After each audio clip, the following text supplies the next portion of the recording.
You don't just start and then day one you're working. Yeah, that's real. You need onboarding. And for entrepreneurship, your onboarding doesn't necessarily come from you. I'm Ayana, your product launch plug. I helped billion-dollar businesses take vague ideas and launch best-selling products. And now I'm helping you do the same. The women in Ferocity Studio go on to do incredible things. Meet Boma Ubani Akisanya of the Alabaster House. Oh my gosh, I'm so excited to see you. This has been a long time coming. I know. It's been time. So the last time we talked really about your business and worked through it, you were in a place where you had recognized a need in the market for helping women who are going through this experience of mattressing, which was new to me, right? Yeah. I love that you're using the word. Yeah. Ever since I learned it, I've been using it. And so we worked through your customer discovery and who that person was, guided you through how to talk to them and what you needed to really know, and built out your go-to-market, that kind of giving you some strategy to be able to lean on. What's happened with Alabaster House since we worked together? So first of all, let me say, having the language to consistently talk about my customer and who that customer was or is has been so helpful. So as I moved on to like next steps in terms of pitching to investors, talking to the customer, or even recruiting providers into the practice has been really helpful in saying this, not that, right? Yes. Not everybody is my customer. Exactly. And as much as I am in the maternal health space, I'm not talking necessarily about pregnant women.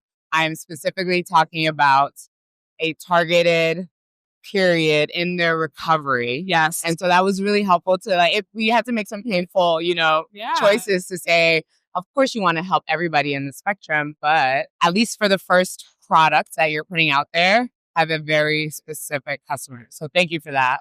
So helpful. I love to hear that, right? And that's sometimes the hardest part. Yeah. Especially for women founders, we want to help everyone. We're nurturers. We want to do all the things. And then on top of that, we have this corporate background that tells us, do it big. Do everything. Do all the things at once. At the same time, yeah. And so it really is a bit of unlearning. Yeah.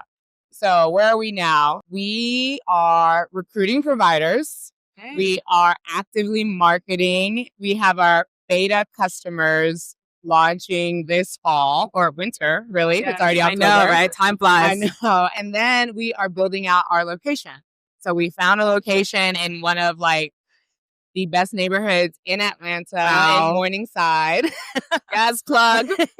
And we are building that out. So construction actually started this past Monday. Oh, wow. So congratulations. That's huge. Thank you. We should be launching Q1 January, but construction. Yeah.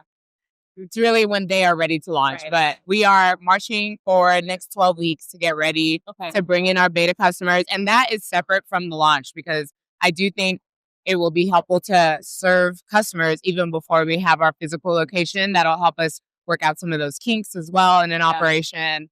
And so we're really sort of moving full steam ahead. And I think we're able to do that because we spent the year before, last year and a half, figuring out who's our customer and how do we talk to them.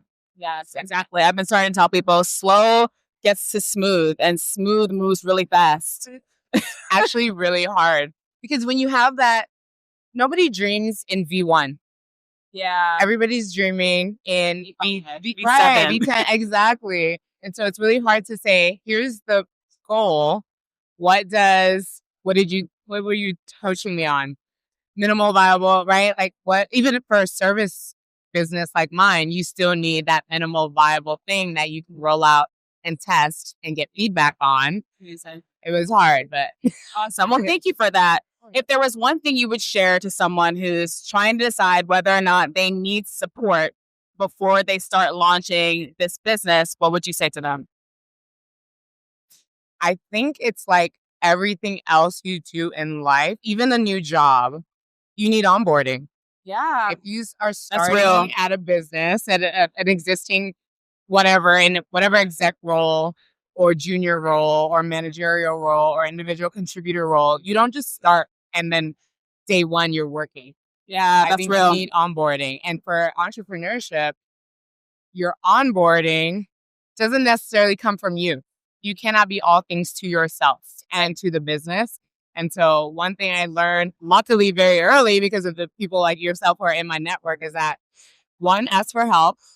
Get all the help you can because you're already doing so much for the business. Who is supporting you? Right. So whether it's a business coach, a product launch coach, an executive coach, I think having that external feedback to test your ideas against, to talk about your fears and your concerns, to vent, whatever the case may be, to get some sort of, I don't want to call it hand holding, but not in a patronizing way, but literally someone to come alongside you, to help you figure out what that next best step is invaluable, I believe. That's what I would say, is that you're doing it by yourself, but you don't have to. Yeah. Well, thank you so much. I really appreciate your time, and follow the Alabaster House for all moms and new moms, and follow Promoted to Founder to get the help you need. Highly, highly recommend.